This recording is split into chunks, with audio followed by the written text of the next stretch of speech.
Step number 4. Create and feature top-notch list incentives. Now that you have a clear idea of what incentives you can offer for your list, the next step is to come up with incentives that will position your list for success. There are 2 ways to do this. As I've mentioned in step number 3, you can just go through the list of incentives and pick which ones work the best with your particular traffic source. The alternative is to simply do what your competitors are doing. Pay attention to their incentives. Reverse engineer your competitors' incentives. Start with the industry standard incentive type by signing up to your competitors' mailing lists. Get a copy of their incentives. Study their materials very closely. Try to figure out their strong points and their weak points. Come up with something better by offering the same strong points while at the same time avoiding any of the weak spots. Let's face it, regardless of how tight and awesome your competitors' incentives may be, there's always room for improvement. Figure out these areas and create something better. Remember, there are 2 ways to play this. You can actually come up with something objectively better, or you can produce something that is perceived as something better. Whatever the case may be, it has to be better. How do you produce a better incentive? This is the question that's begging to be asked. Now that we're clear that we have to come up with an incentive that either blows the competition out of the water or is perceived to be better, how exactly do we go about doing that? Here are some ideas. First, you can offer an incentive that is complete. In other words, when you study your competitors' incentives, they might be holding back on certain pieces of information. They might be offering really basic information. If you came up with an incentive that is fully complete, you will stand head and shoulders above your competitors. Word might even get around that the incentive that you deliver truly solves the problem that your target customers have in a very thorough way. Another approach you could take is to simply offer longer content. For example, if your biggest competitor is offering a free booklet that lists out 10 solutions to potential list members' problems, offer a booklet that offers 20, 30, or even 50 solutions. The key here is to come up with an incentive that, on face value, is so vastly superior that people can't help but sign up for it. Don't just go with doubling your competitor. Blow them out of the water by a magnitude of 5 to 1 or 10 to 1. If the industry standard is to offer 10 solutions, come up with 50 or even 100 solutions. Like it or not, people tend to equate longer products with higher value products. Of course, you and I know that this is not necessarily the case, but there is that mental bias. Alternatively, you can offer an incentive that is more engaging to people. For example, the industry standard in your niche might involve really complicated or jargon-filled materials for all sorts of products. When you read through this, it seems like you have to be some sort of brain surgeon or rocket scientist to make heads or tails of these materials. What if you were to come up with an incentive that is written in plain 8th grade English and actually engages people on an emotional level? Your incentive will blow everybody else away because your stuff is more accessible and easier to process. What use is a seemingly complete incentive when it's written in ancient Greek? Do you see where I'm coming from? Focus on engagement. Understand that the people who will be downloading your incentives are flesh and blood human beings with real problems. Start there. Finally, you can offer basically the same industry standard incentive as your competitors, but you packaged it better. When people read the same information but it's formatted in a nice PDF with lots of helpful pictures and everything is written in a well-spaced, well-formatted way, don't be surprised that people walk away with the impression that you have a better incentive. It turns out that you're offering the exact same information. The only thing that's different is that you formatted it in a way that is more accessible, easier to process, and most importantly, easier to act upon. Reverse engineer your competitors' squeeze pages. Now that you have reverse engineered your competitors' incentives, the next step is to design a better page to give away that incentive. Again, your notes and your competitors will come in handy here. You need to come up with squeeze pages that would blow everybody else out of the water. How do you do this? Well, you can come up with better design. Maybe everybody is using the same standard design.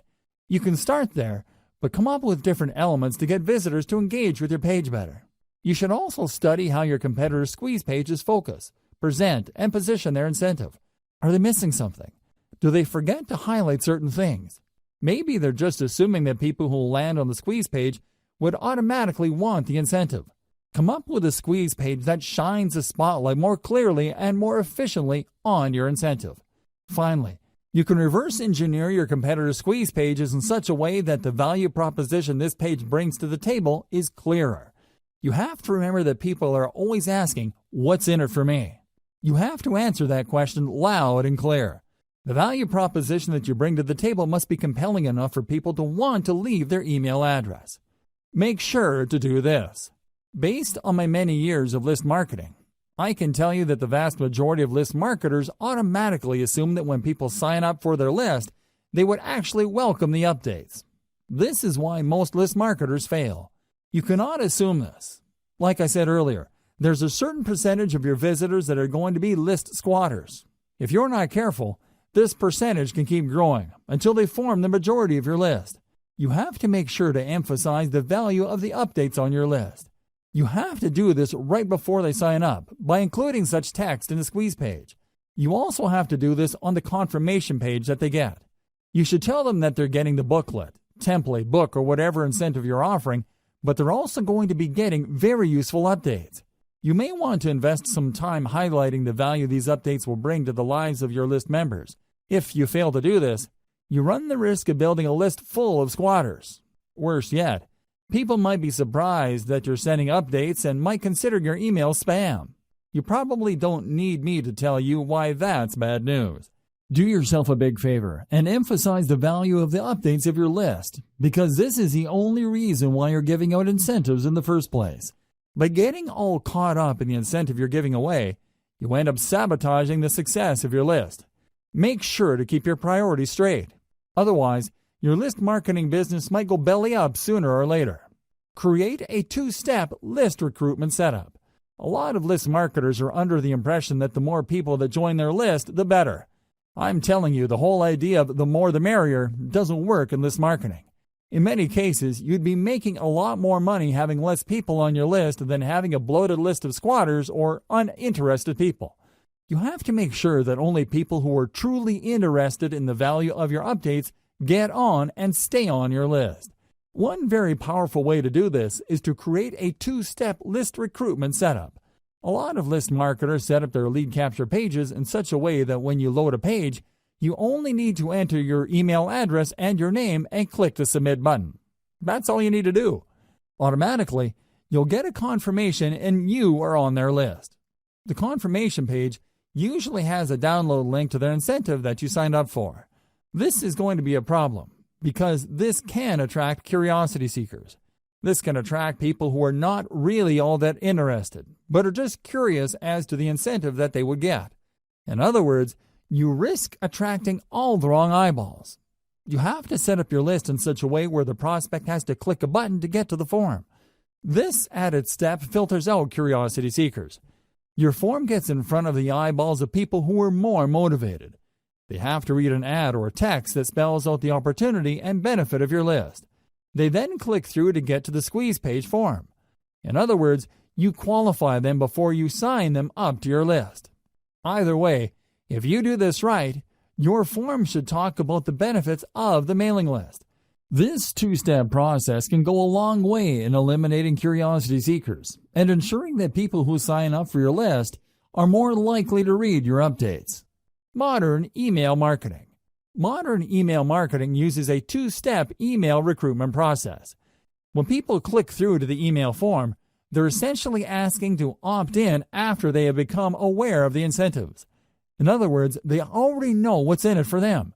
They are looking to establish a relationship with you. They want to give you permission to continue talking to them. Using this two-step process is less intimidating, and they also are given the impression that they're calling the shots. It's their choice whether to click through to the form or not. Another great benefit of modern email marketing's two-step email sign-up process is that this enables you to offer different incentives at different parts of your blog page. When people load your content, they see different ads for different lists. When they read the ad, they learn about the value that the list would deliver, and then they click through to join that list. You get a lot of control over your mailing list because you can qualify people based on their interest.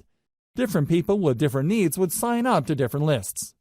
This segmented email marketing approach can lead to higher conversion rates. Instead of just dumping everybody who's interested in a wide range of problems related to your niche on one general mailing list, you end up with highly filtered lists speaking to different problems. You can then offer laser-targeted solutions to each of these lists and walk away with better conversions.